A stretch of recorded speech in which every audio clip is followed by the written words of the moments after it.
오늘은 마태복음 25장 1절로 13절 말씀, 믿음의 경주를 완주하라 라는 말씀으로 함께 은혜를 나누겠습니다. 먼저 주여 말씀하옵소서 같이 하겠습니다. 주여 말씀하옵소서 주의 종이 듣겠나이다. 아멘. 하나님의 음성이 들리는 복된 시간이 되시기를 바랍니다. 예수님은 마태복음 24장에 말세에 어떤 징조가 있고 말세에 어떤 성도들에게 어떤 고난이 있는지를 말씀해 주셨거든요. 그리고 이제 마태복음 25장부터는 실제적으로 그 말세의 성도들이 어떤 믿음과 어떤 태도로 살아야 되는지를 말씀하십니다.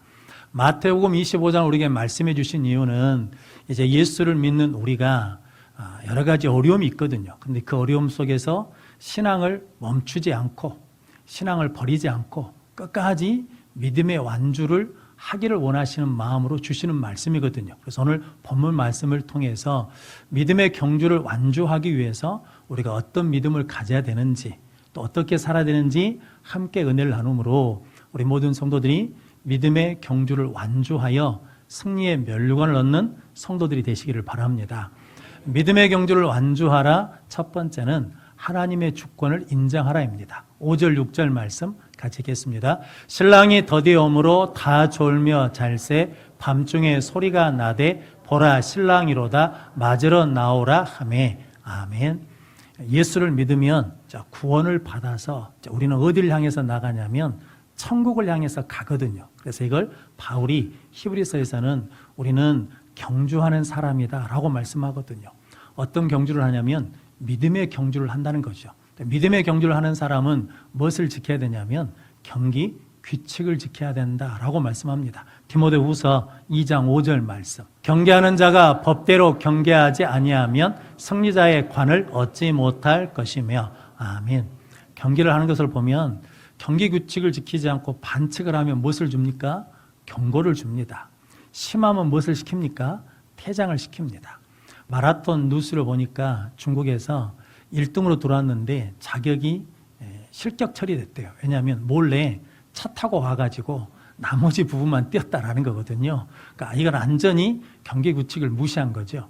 2013년도에는 영국에서 마라톤 대회가 있었는데 1등을 제하고 2등부터 5천 명이 다 실격되는 일이 있었답니다. 그 이유가 뭐 때문이냐면 1등하고 2등하고 차이가 많이 났어요. 그래서 사람들이 2등을 보고 뛰는 거거든요. 근데 2등이 그만 길을 잘못 들었답니다. 그러니까 다 그 길 따라가가지고 왔는데 나중에 확인해 보니까 한 260m 정도 덜 뛴 거예요. 그래가지고 실격됐다라는 거거든요.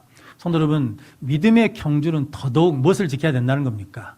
규칙, 법을 지켜야 돼요. 누구 법을 지켜야 되겠습니까? 하나님의 법, 하나님의 말씀을 지키며 믿음의 경주를 해야 된다는 거거든요. 그걸 신학적인 용어로 뭐라고 하냐면 하나님의 주권을 인정하는 믿음으로 살아갈 때 저 여러분들이 믿음 생활하면서 힘들고 어렵다고 넘어져도 다시 일어나는 힘을 가지고 승리하는 믿음의 경주를 완주하는 자가 될 줄로 믿습니다. 그렇게 하나님의 주권을 인정하는 성도들 되시기를 바랍니다.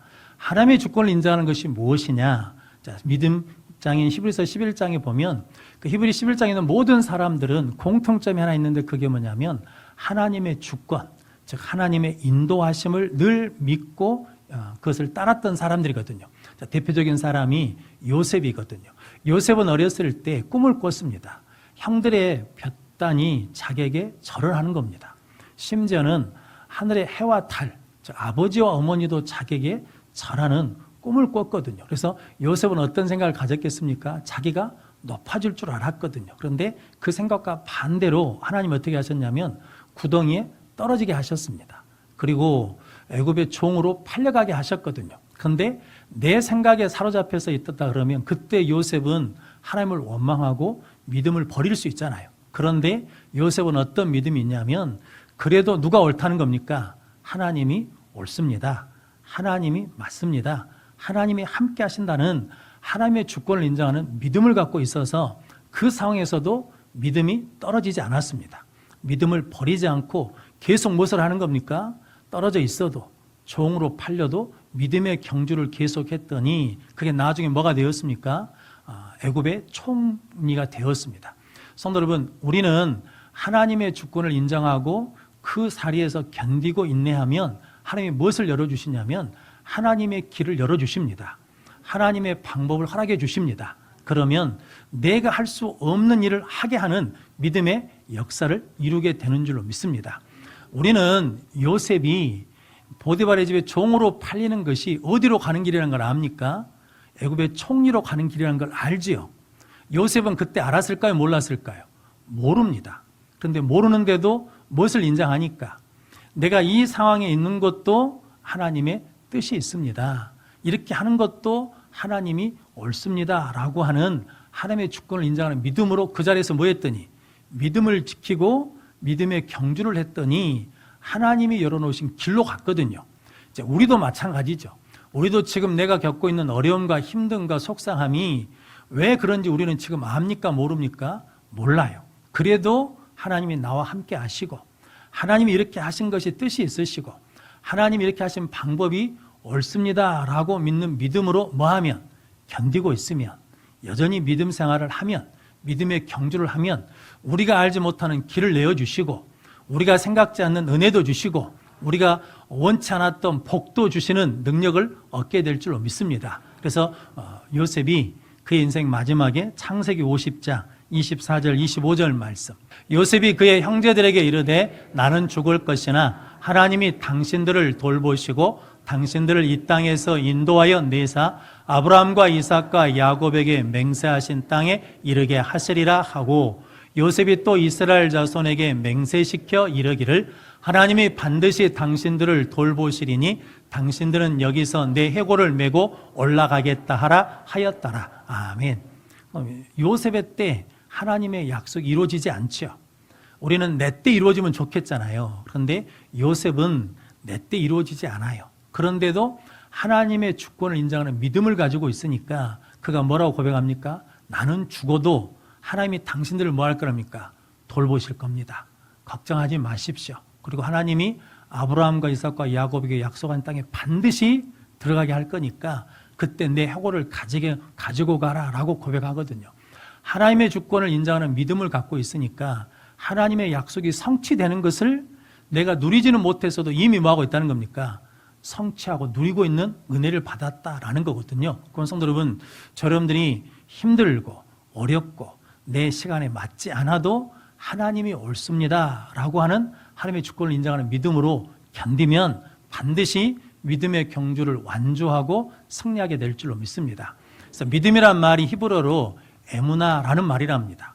에무라는 뜻이 견디다라는 뜻이라는 거거든요. 성도 여러분, 지금 힘들고 어려워도 견디며 예배하고 기도하고 찬양하면 반드시 하나님의 때가 임할 줄로 믿습니다. 오늘 본문 말씀에 천국은 뭐와 같다라고 말씀하냐면 신랑을 맞이하는 열 처녀와 같다라고 그러거든요. 이스라엘은 전에 말씀드린 것처럼 정혼을 한 다음에 약혼을 한 다음에 결혼식을 하거든요. 이제 신랑 아버지가 신랑이 가정을 꾸릴 만한 책임감이 있다라고 그러면 신랑을 보내거든요. 신부를 데려오라고. 근데 언제 가냐면 밤에 갑니다. 그러니까 등불을 맞이하거든요. 그런데 두 그룹으로 나뉘잖아요. 미련한 그룹이 있고 지혜로운 그룹이 있는데 나뉘는 이유는 딱 하나지죠. 뭐냐면 등불은 가졌는데 기름을 준비한 사람은 지혜로운 사람이고 등불만 가지고 있는 사람은 미련한 사람이라고 그러거든요. 왜 그러냐면 성도님, 신랑이 더디 오리라 라고 그러거든요. 신랑이 더디 안 왔으면 문제가 없는 거잖아요. 그런데 미련한 다섯 처녀는 어떻게 생각하냐면 자기 생각에 이때쯤이면 신랑이 오겠지라고 자기 생각을 가지고 뭐 했다는 겁니까? 기름을 준비하지 않은 거예요. 그런데 지혜로운 다섯 처녀는 신랑이 언제 올지를 몰라요. 그것은 누가 정하는 거예요? 신랑이 정하는 거예요. 하나님이 정하는 거예요. 때는 하나님이 결정하시니까 그것을 준비하려고 그릇에 무엇을 준비했냐면 그 믿음으로 기름을 준비했다라는 거거든요. 그런데 신랑이 더디 와서 미련한 다섯 처녀는 기름이 뭐진 겁니까? 떨어지는 거거든요. 등불이 꺼져가요. 그런데 신랑이 왔다고 소리를 지르니까 다 일어나서 나갔는데 기름이 부족하니까 맞이할 수 없었다라는 거거든요. 그래서 성경에 내 생각이 아닌 하나님의 생각, 하나님의 방식으로 사는 것이 하나님의 주권을 인정하는 것이다 라고 말씀하거든요. 그래서 대표적인 사람이 나만인데, 나만은 나병 환자거든요. 한산병에 걸린 사람인데 엘리사 선지자 앞에 나간다는 말을 듣고 왔습니다. 그런데 엘리사 선지자가 요단강에 가서 7번 씻으라 라고 말하면 아멘 하고 가면 되잖아요. 안 갑니다. 안 가는 이유가 열왕기하 5장 11절 말씀. 나만이 노하여 물러가며 이르되 내 생각에는 그가 내게로 나와 서서 그의 하나님 여호와의 이름을 부르고 그의 손을 그 부위 위에 흔들어 나병을 고칠까 하였도다. 아멘. 나병에 걸린 사람이, 고칠 방법이 없는 사람이 이제 선지자가 말해줬는데 가요 안 가요? 안 가. 뭐 때문에? 내 생각에는. 그만큼 성도 여러분, 우리가 신앙생활 하면서 내 생각이 이렇게 무섭다라는 거거든요. 그런데 종들이 그러거든요. 이보다 더한 일을 시켜도 해야 되지 않겠습니까? 라고 그랬더니 자기 생각을 내려놓고 요단강에서 7번 씻었더니 나병에서 깨끗함을 입었거든요. 고침을 받았습니다. 성도 여러분, 이게 나만은 군대 장관이니까 뭐한 사람이니까 명령을 내린 사람이었어요. 듣는 사람이 아니라 섬기는 사람보다는 섬김을 받는 사람이었거든요. 그러니까 내 생각을 내려놓기가 힘든 자리에 있거든요. 그런데 무엇을 가지고 있으니까? 나병이라는 큰 문제를 가지고 있으니까 자기 스스로 해결할 수 없으니까 무엇을 내려놔요? 내 생각을 내려놓고 하나님의 생각, 하나님의 방식을, 하나님의 주권을 인정하는 믿음을 가졌더니 해결되었다라는 거거든요. 근데 이제 문제는 우리죠. 우리는 이렇게 내 힘으로 해결할 수 없는 문제가 있을 때는 내 생각을 쉽게 내려놓을 수 있지요. 그런데 평상시에 내 생각을 내려놓을 수 있어요, 없어요? 쉽지 않아요.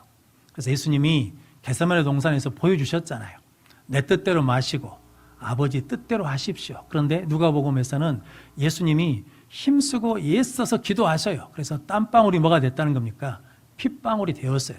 무엇을 내려놓으시려고?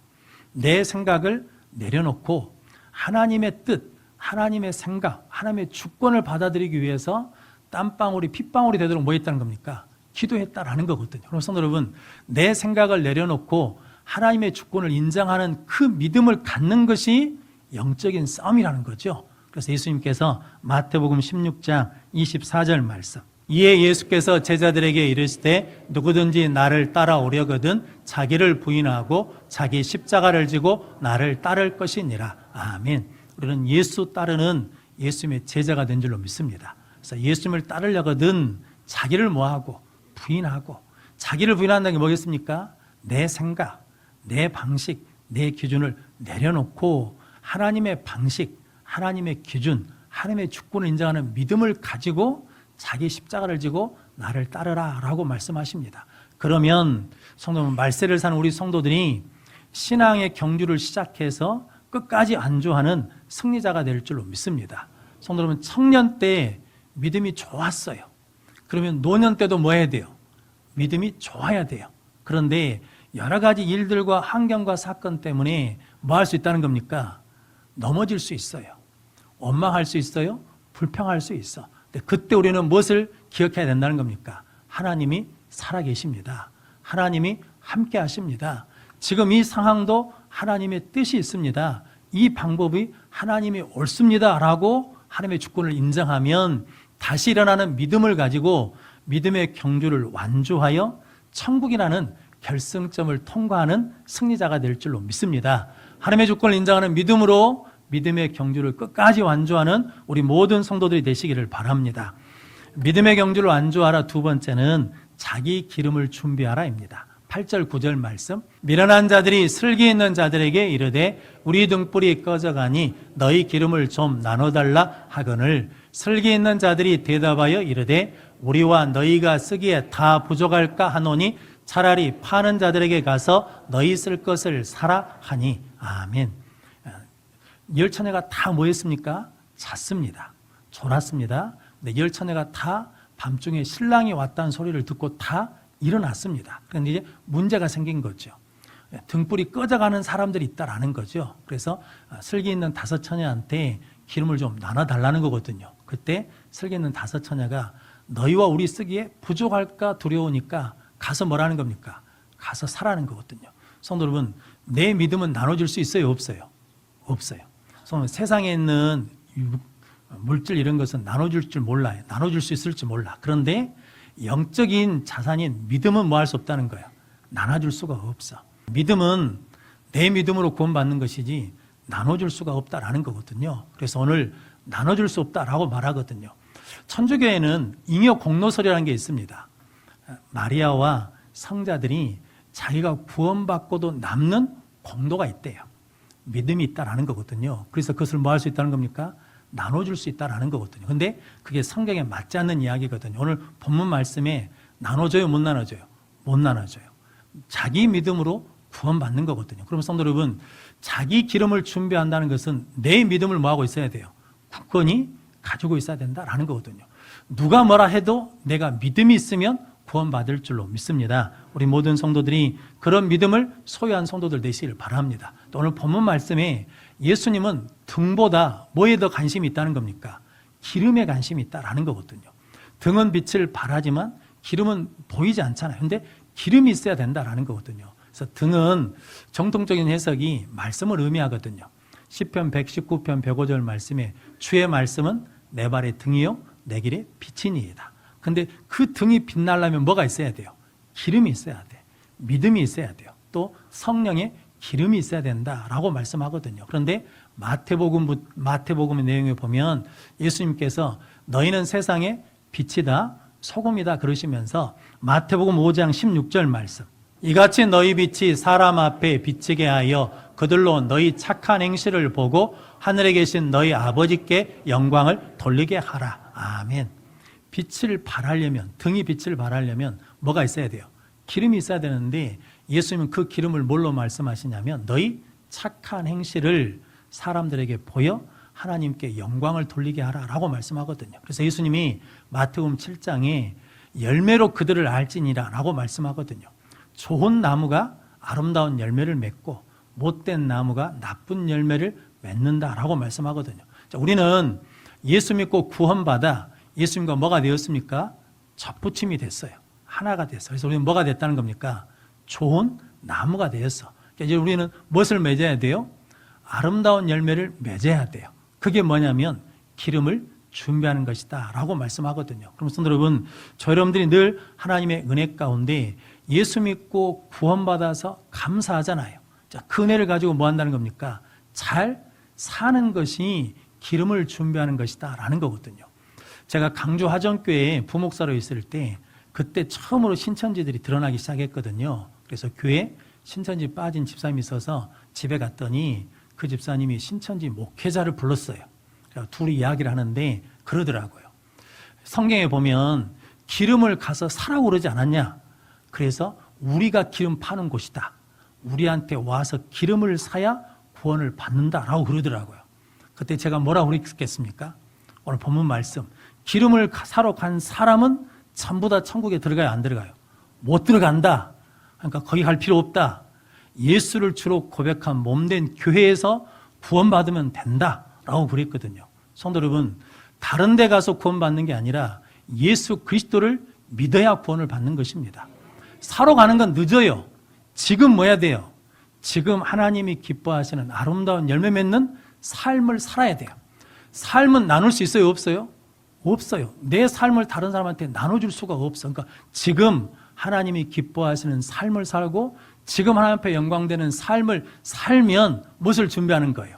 기름을 준비하는 것이 되어서 예수 그리스도가 신랑되어 오실 그때에 우리는 부족함 없이 만나는 은혜를 누리게 될 줄로 믿습니다. 그럼 성도 여러분, 영혼 없는 몸이 죽은 것 같이 행함이 없는 믿음은 죽은 것이라고 그러거든요. 근데 그 이유가 뭐 때문이냐면 야고보서 2장 22절 말씀, 내가 보거니와 믿음이 그의 행함과 함께 일하고 행함으로 믿음이 온전하게 되었느니라. 아멘.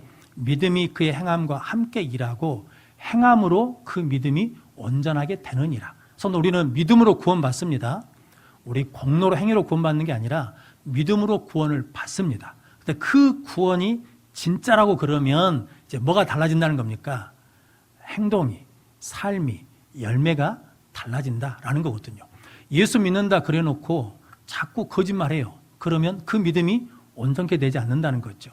예수 믿는다 해놓고 장사를 하는데 자꾸 속여요. 그러면 그 믿음이 온전케 되지 않는다는 거거든요. 그러면 성도 여러분, 저와 여러분들의 믿음이 온전케 되기 위해서는 우리의 행동이, 우리의 삶이 온전해야 된다라고 말씀하거든요. 그래서 하나님 사랑하고 이웃 사랑하고 감사하고 섬기고 용서하는 성도들 되시길 바랍니다. 그게 뭐 하는 거예요?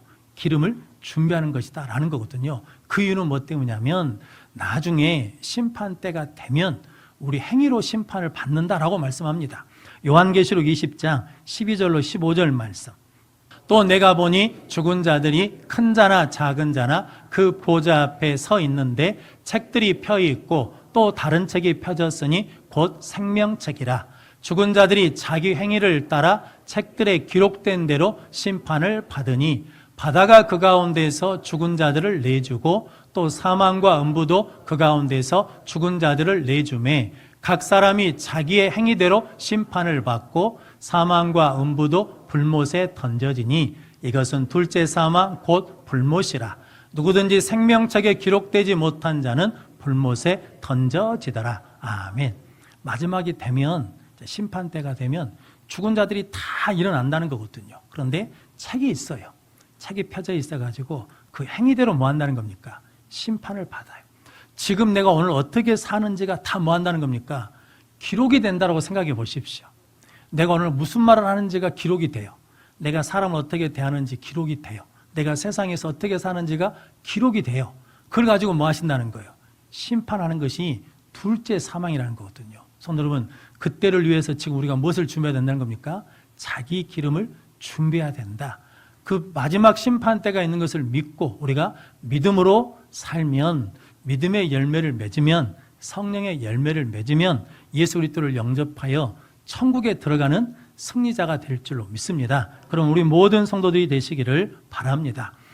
예전에도 한번 말씀드렸던 브라질 리마라는 마라톤 선수가 있거든요. 2004년 그리스 올림픽 때 마라톤 대회 때 1등으로 뛰고 있었거든요. 그런데 누가 튀어나와가지고 넘어뜨렸습니다. 그러면 중도에 포기하겠잖아요. 그런데 이 선수가 다시 일어났습니다. 포기하지 않고 일어나서 다시 뛰었거든요. 그래서 몇 등으로 들어왔냐면 3등으로 들어왔습니다. 억울하겠잖아요. 그런데 그의 표정이 억울함이 없습니다. 기쁘고 감사하고, 그리고 금메달, 메달 딴 선수들을 축복해 줬거든요. 축하해 줬습니다. 그리고 2016년 브라질 리우 올림픽이 있을 때 마지막 성화 봉상 주자가 누구였냐면 이 리마라는 선수였습니다. 16년이 지난 다음에 마지막 올림픽 성화에 불을 붙였거든요. 저는 이 이야기가 우리에게 주는 영적 교훈이 많다고 생각합니다. 예수님은 우리가 믿음의 경주를 뭐 하기를 원하십니까? 완주하시기를 원합니다. 그런데 말세에 살다 보니까 거짓 것들이 있어요. 우리를 미혹하고 실족해 하는 것이 있어. 우리를 넘어뜨린 게 있고 고난이 있다라는 거죠. 억울할 때가 있어요. 그런데도 그때 뭐 하지 말고, 중도하지 말고, 멈추지 말고 하나님의 이름을 부르며 다시 뭐라는 겁니까? 일어나서 믿음의 경주를 시작하라는 거거든요. 그리고 완주하면 하나님이 뭘 주신다는 겁니까? 승리의 면류관을 주실 줄로 믿습니다. 성도 여러분, 그 사람이 성화 마지막 봉송 주자가 되는 것은 그 감동이 있었다는 거죠. 그런데 그 12년 동안도 어떻게 살았다는 겁니까? 우리는 알지 못해요. 그런데 그 나라 사람들은 아는 거죠. 미마가 어떻게 살아왔는지. 근데 그 삶이 사람들에게 뭐가 된다는 겁니까? 본이 되고 감동이 된다라는 거거든요. 우리도 그 믿음으로 살아가면, 그 기름으로 살아가면 우리의 등불이 계속 비쳐서 끝까지 믿음의 경주를 완주하여 예수 그리스도와 함께 천국의 영생을 누리게 될 줄로 믿습니다. 성도 여러분들이 그 은혜를 누리기 위해서, 믿음의 경주를 끝까지 하기 위해서 하나님의 주권을 인정하고 날마다 믿음으로 걸어가는 성도들 되시기를 바랍니다. 예수 믿고 구원받았으니 이제 우리의 삶과 행위가 하나님을 기쁘시게 하고 아름다운 열매를 맺음으로 기름이 떨어지지 않는 능력의 성도들이 되시기를 주님의 이름으로 축복합니다. 기도하겠습니다.